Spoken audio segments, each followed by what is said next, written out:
Hello everybody, it's Steve. Welcome back to Frostpunk. In the last video, we found a couple more relics. We have another storm coming in at day 60. We're full on wood. We're full on steel. We're almost full on coal, which is kind of good. Let's go out to the mainland. We have the destroyed mine that I'm sending scout team number... What's the scout team number?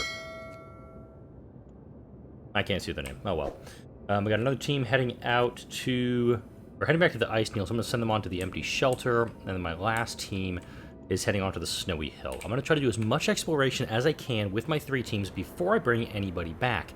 Reason being is because, well, I got a ton of shit. I really don't need to be worrying about a bunch of stuff right now. We got plenty of food, which is good. Thank you for all the comments in the last video saying that, oh yeah, you do not need to heat the hunter's huts, but of course shut them down during the storms, else people die. Valid concern there. Very valid concern. Right now, this is really just a hunt for all the relics. I want to collect all 15 relics before I wrap up the series, which is, I think, an admirable goal. I've got, let's see, 140 children total. And I did see a comment in a previous video that I should be having, like child shelters. Like, there should be children, there should be a lot of child shelters out. So I'm thinking that I should build some of those. And the question now becomes, where? Child shelters are not the same kind of size as everything else. They're kind of like 3 by 2. I could probably slap a couple down in here, so let's go ahead and see if I can squeeze a couple in. Oh yeah, I could put 3 in right here. 1, 2, 3.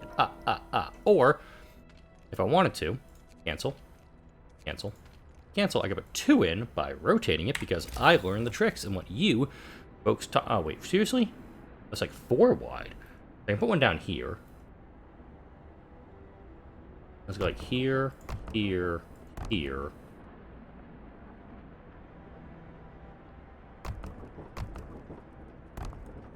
Yeah, I'm just gonna be building child shelters all over this place. I do actually want to bring a road. I want to put a heater right in there. So let's put that there. I'm actually gonna go that way with it. Oh, a little bit further. There we go. So there's going to be one little road going out to all the child shelters, and I'm also going to slap down a steam hub right in the middle of them to keep the kids warm. And there go all's my food. We found the ice needles. Of course, what is going to move on from there to the empty shelter. There's our buried dreadnought, one of 2 that I've located. And this team will end up going back and kind of shelter. If there's anything else back out this way, Windswept Snowfield dreadnought. There is a damaged snowcat. I don't know who's going to get to this one. I may end up having to route this team out to the damaged snowcat before I get to the buried dreadnought. Thankfully, the signal tower is close by for that. Alright, so let's go ahead and build some shelters for the kids. The temple is doing a wonderful job, by the way, at keeping folks happy. And let's see. I do have the ability to put heaters in the child shelters. Let's turn the heater off on that child shelter because this guy's running. It's good. Don't need that. Oh, wait, turn that off. The hunter's hangars, I'm keeping them comfortable. Of course, I don't need to. It's more I've got them available if need be. Oh. I didn't realize that shrine was like super freaking cold. So I'll go ahead and turn on this this guy here. Definitely don't need that on. Don't need that on either because I've got a couple of things keeping it nice and warm. This field kitchen's chilly. This shrine is freezing, so I'm gonna have to, like, I guess, do some stuff to keep that going. Alright, the snowy hill, that's our waypoint. We found a supply depot way out yonder. Let's head and take a look at that. We're 29 minutes away from the next thing, which I think is the sturdy shelter. That's what the first one I was looking at here a moment ago. Right, so we got children shelters. That's good. It's not enough for all of the children, mind you. It was a destroyed mine. That's what I was going for. Now, the mine is not just abandoned, it's completely destroyed. We cannot reopen it. The shafts and tunnels have collapsed, perhaps due to an explosion, but we found plenty of valuable supplies in the buildings on the surface. 6151, taken from that. I'm going to head back to Lying Rock and then go on to the Rock Spire, because that's likely going to be a waypoint for more searching for stuff. Let's see, close this time of day, storage near capacity. We're going to 5 a.m. Let's go into our economy here. Our coal consumption is vastly under what our coal gain is, which I like that.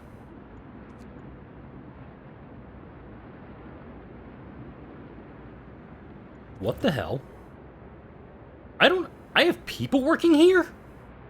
When the hell did I do that? Okay, okay, I didn't realize there were people working in this one. By the way, let's turn the heater off of that.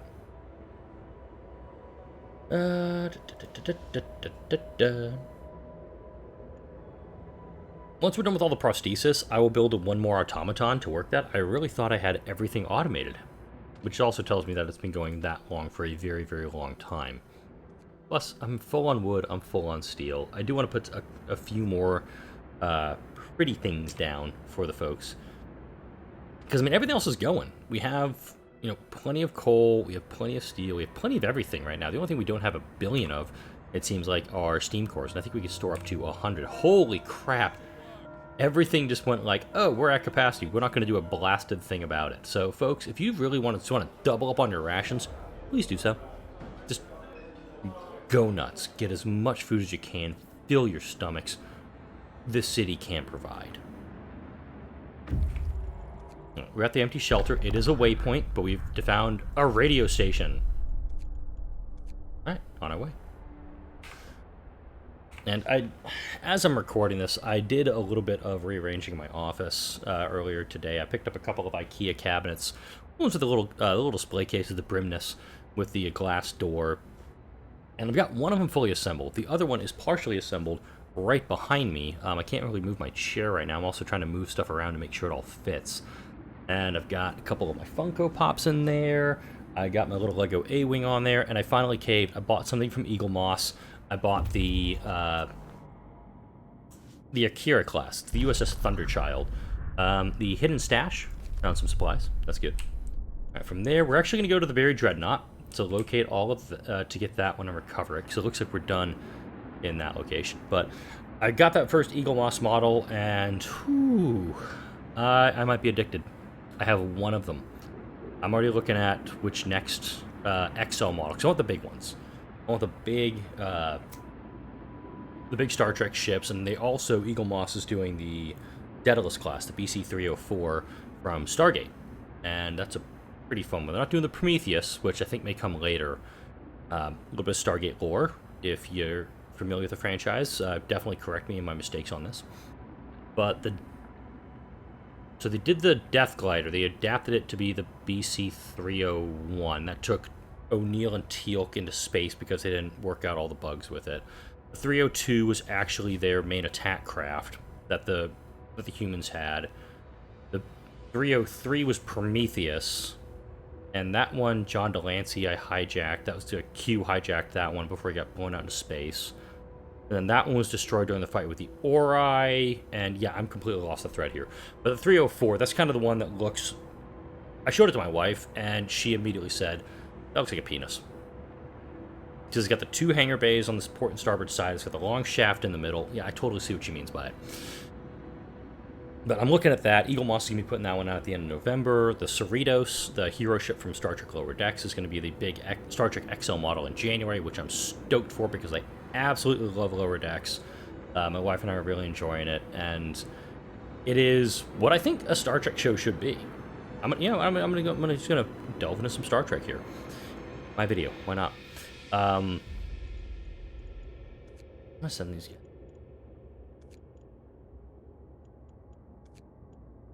You know, I'm just gonna send them to the Rock Spire from here. I'll catch up with them in a day. But I've been watching a lot of like retrospectives on Star Trek. I watched a Star Trek movie over this weekend while I was watching my daughter. Wife went out to a concert with her mom, my mother-in-law. So I'm like, okay, cool. I'll watch our daughter. And I put on, I watched Insurrection of all movies just because I hadn't watched it in a long time. It's not the best Star Trek movie, but I enjoy it. Go ahead and do that for the Houses of Prayer. Let's do all of that stuff. We're doing all of those things. I was going to just bury the needle with hope. And just listening to all of the stuff with it and like the movie, Insurrection's not a good movie, but any stretch of the imagination, it would have been a good feature-length episode, similar to how Voyager did Dark Frontier, a little bit like Year of Hell. Year of Hell was a cliffhanger, but that kind of like, oh, we're gonna do a 2-hour episode, and that's Insurrection. That's what it is to me. And I enjoyed it. I enjoyed watching it. I enjoyed kind of seeing that little interpersonal conflict with the crew, and I totally agree with SFDebris on how the movie could have been made a heck of a lot better. They don't address Worf being widowed at the end of Season 6 of DS9 with Jadzia's murder. That could have just been mentioned offhand. It could have been mentioned that Worf was taking some time away from the station before his mission with Martok to take out the Ronak shipyards. Not Ronak. It's one in the Image in the Sand, that intro episode. But going back to my topic of Lower Decks, if you have watched the first episode and you're like, this is not for me, I get it, because that first episode is not great. I'll also remind you that the radio mast is old, but it's so rusty it's a wonder it didn't collapse. We took some steel off of that, and we're going to make our way back to the windswept snowfield. The first episode of almost any show is bad. I mean, some exceptions would be like Game of Thrones, Breaking Bad. The Wire, I think, had a pretty dang good first episode. There are a lot of series that fall flat on their face right out of the gate. Every Star Trek series is the exact same way. You go back, you watch Where No Man Has Gone Before, Encounter at Farpoint, Emissary, Caretaker, Broken Bow, the Vulcan Hello, Discovery's pilot episode. They ain't that great. And Second Contact, which is Lower Decks' first episode, ain't that great either. It could have been a heck of a lot better, but if you have watched the show and you're like, I don't know. Excuse me. If you have not watched the show, I encourage you to go back in and jump in at episode 3, Temporal Edict. It has a lot of those classic Star Trek tropes. It has some really good comedic moments, and it invokes a lot of the things that fans remember from the first series, or from the original series, like Scotty being a miracle worker, and even Kirk remarking, do you always multiply your estimates by a factor of 4? They explain that in that episode. They have fun with it. They poke jabs at it, because a show like that, like almost like Final Space, Space itself, the Simon Pegg one, you don't get shows like that if they're not showing the source material some reverence. If there was a Star Wars comedy show, you wouldn't be getting it by somebody who doesn't like the franchise at all. You'd get a show like that from somebody who knows the franchise, understands how important it is to fans, and is not afraid to poke a couple jabs at it, because what the hell? You can't take life too seriously. Here's a hint, folks. You're not going to make it out alive. Have some fun with it. It's okay to laugh at yourself sometimes. I mean, you probably have laughed at least a few things that I've done in my videos in the last few months. See, I'm willing to laugh at it. So don't feel too bad if, like, this, that, whatever. If you haven't watched them, or if you are watching them, I recommend, try to give it another shot. I think you'll like what you see. Episode 3, Absolute Temporal Edict, and then I would skip episode 4, Moist Vessel, because it's got some weird stuff, but it does have a lot of things that tie into the Season 2 finale. Okay, yeah, it's a bit of a watch. Not my favorite episode, though.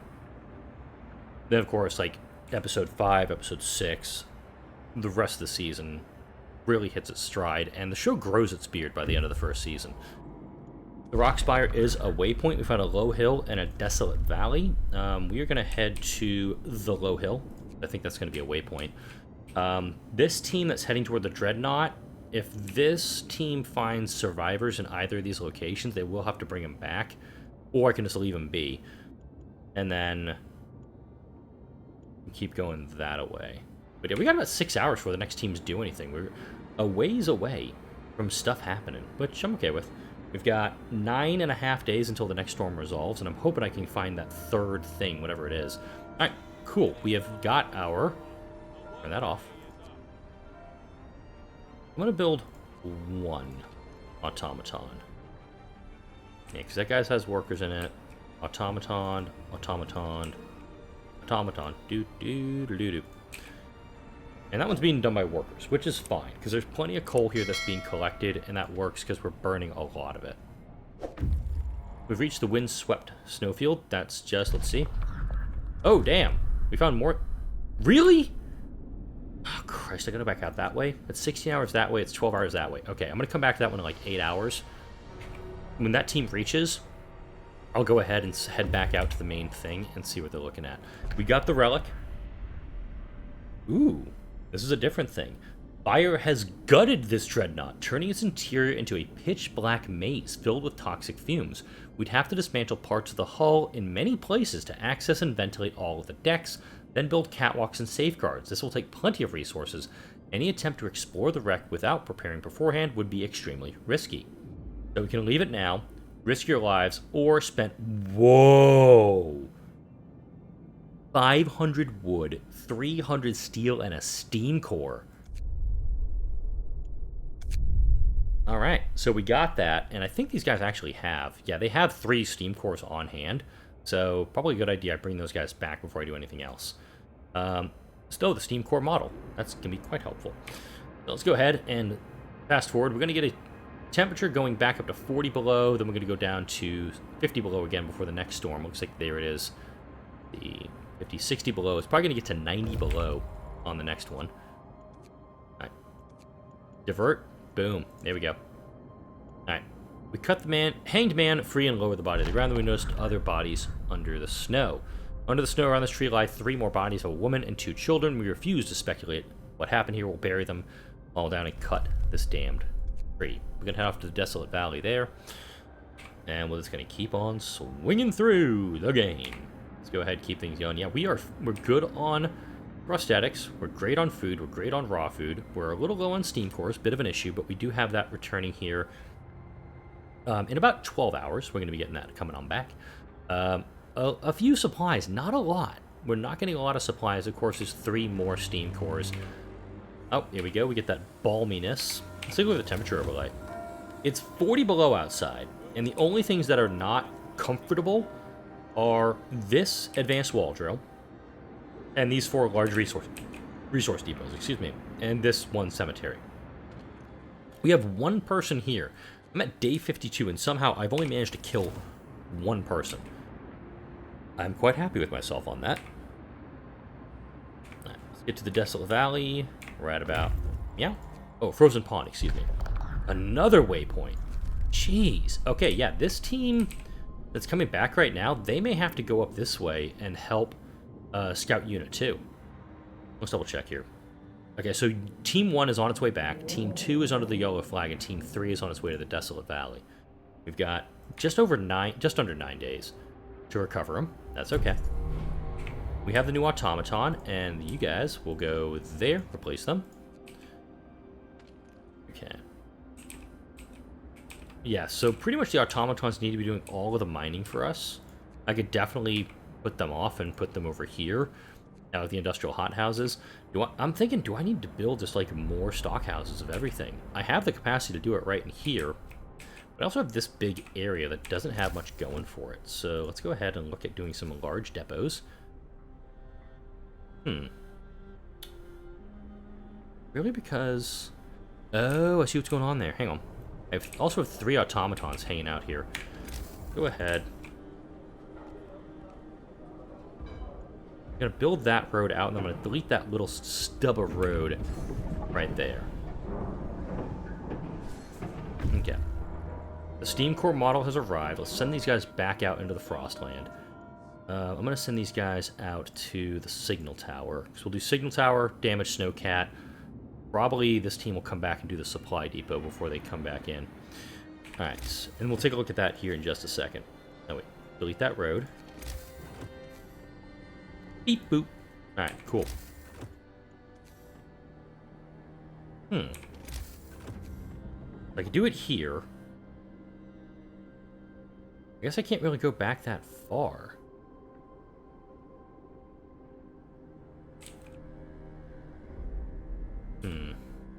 Okay, I don't want to... I kind of wanted to put it a little further back if possible. Oh yeah, I am running out of space in this map, it looks like. I've also got everything I need, so is it really that much of an issue? I'm gonna kind of wonder if I even need to do another coal thumper, because these guys can do all the work. In fact, let's actually prep that.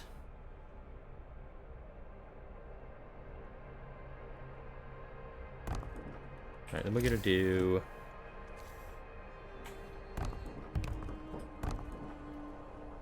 I'll do 4 for that. Nope. Go here. All the way down to this spot. And then this guy will come down here. There we go. Alright, reach the Desolate Valley. It's another waypoint. But we found a huge crate, which, I mean, could be good. Alright, let's go ahead and build that up. Essentially, I'm just looking for things for folks to do. Let's go ahead, put people on there. Actually, no. None, yes. Pause. Workers. Workers. Workers. Workers. I think I'll get 2 coal piles out of this. I'm not sure exactly. But now that I have that there, let's go ahead and drop down. I can do 1. I can do at least 2 in here, which is okay. Damn, these things are big.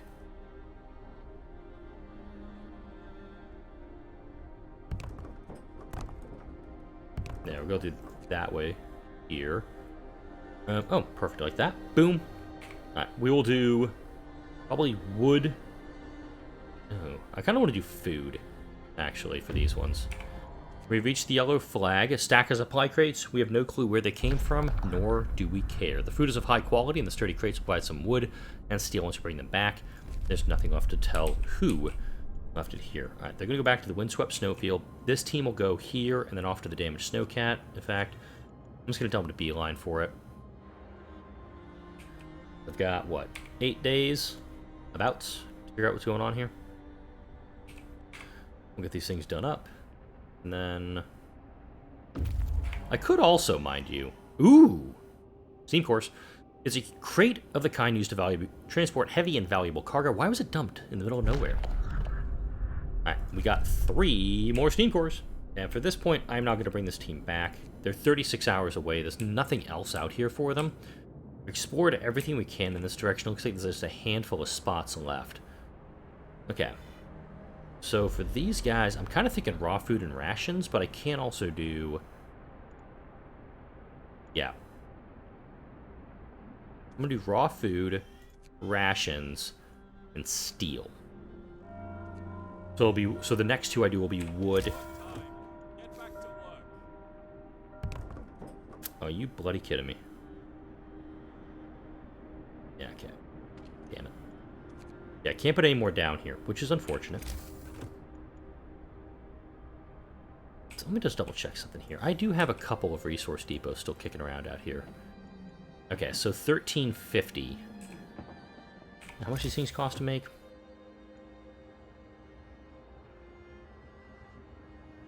So each one of these does 1,350. This one does 5,400. So essentially it's 3 of these is 1 of these. I'm gonna double check this. 1,350, 450, 450 for these guys. And it's 1,800 for these.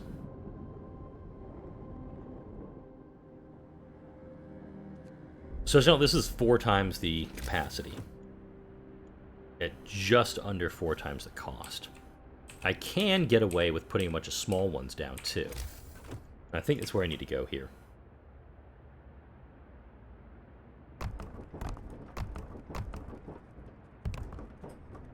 That ain't bad.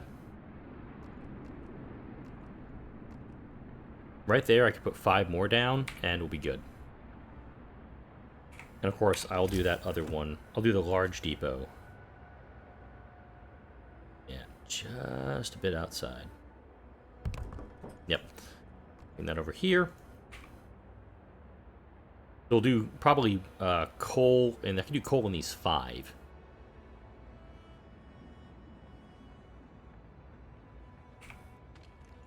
Or I could do wood in these 5, but I'm actually going to do coal.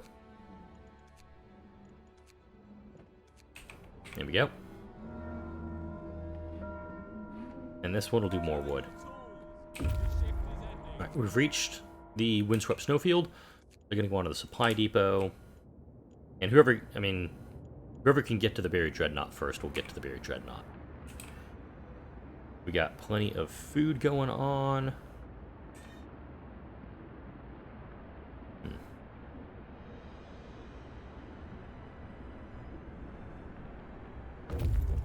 Sorry, just got a message. Alright, this used to be a large snowcat. Its steam turbine must have exploded.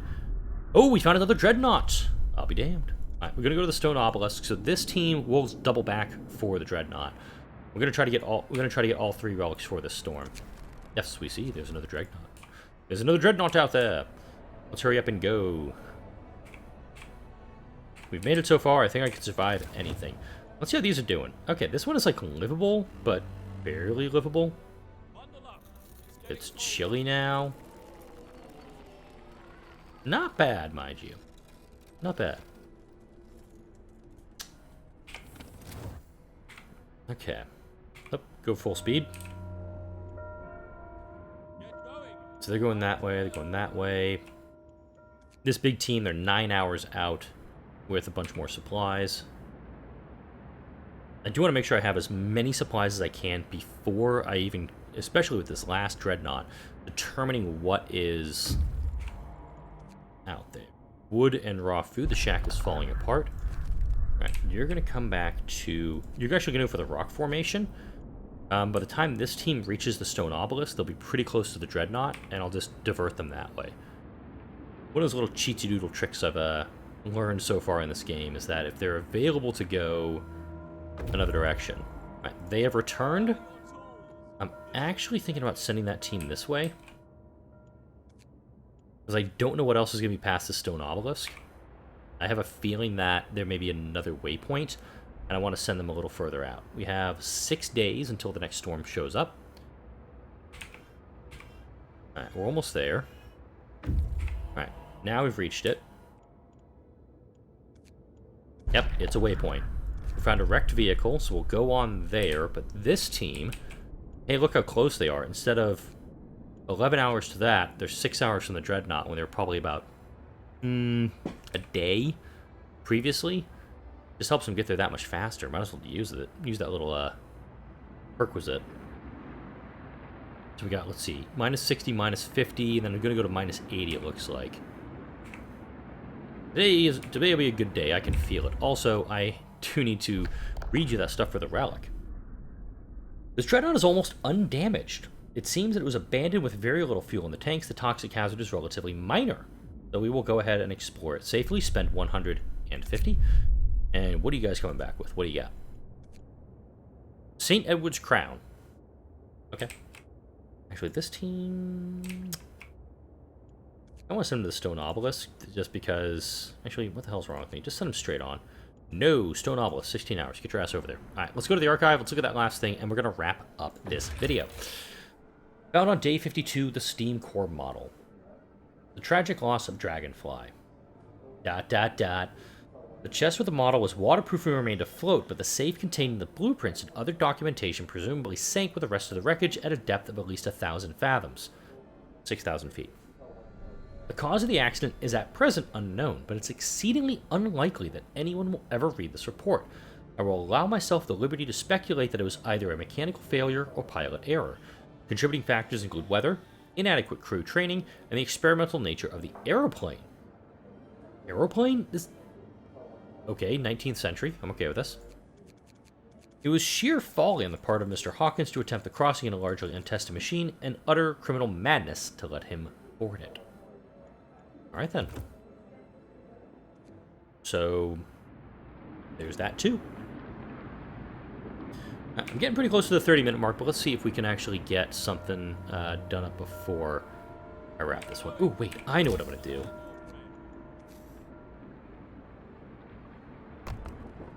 I'm going to put 2 shrines down, because that's going to increase the efficiency of my workers. Yeah, just thought about that, because I'm a genius. Gathering is right there. Workers near a shrine. We found the wreckage of some sort of vehicle. We found the salvage from it. Okay, cool. That's pretty much it for these guys. So I'm going to bring this guy back to Winterfield, and I'm going to turn this guy up to the buried dreadnought. So we've got one team coming back with St. Edward's Crown, We got one team coming back with some supplies. And you know what? I'm actually going to go until... Let's get the... let's get that relic here. And then I'll wrap up the video. I'm just past the 30-minute mark if I've done my math right. Finish your labors, people. The workday is up. Yeah. But yeah, this is really, really good. Is that I've got very high efficiency. Most of our people are working near the shrine. These guys are just going to hang out. Because we've got Sandwich Crown. We'll take a look at that here in just a second. Let's go ahead and read that real fast. The last of Queen's Jewels. James, I have already used my connections to secure the other jewels, but you are the only man I know I can trust with this. Now that almost every single piece of the Queen's most prized collections has been auctioned away to fund the expeditions, the Exchequer is starting to mention the unthinkable. The crown jewels must not be sold. If I have to steal them in order to save them, so be it. Wow. Alright then. So that's a heck of a twist. There's nothing else for our teams to explore out here right now. I don't see anything else. I don't see any other waypoints. I think we're actually going to get everything done before this storm. We'll get that last Dreadnought, of course. And then we'll bring that stuff back. But wow. Things were bleak in this world going into the Great Winter. I still think there's a reason for the cause of the Great Winter. Haven't seen it yet. Hope to soon, though. You can see right there at the top of the screen, at day 60, we're going to have the next storm come on in, and we'll face that head-on in the next video. But for now, like, comment, share, and subscribe if you enjoyed this video and all the videos that come out on this channel. Thank you all for watching. I'll see you all in the next video.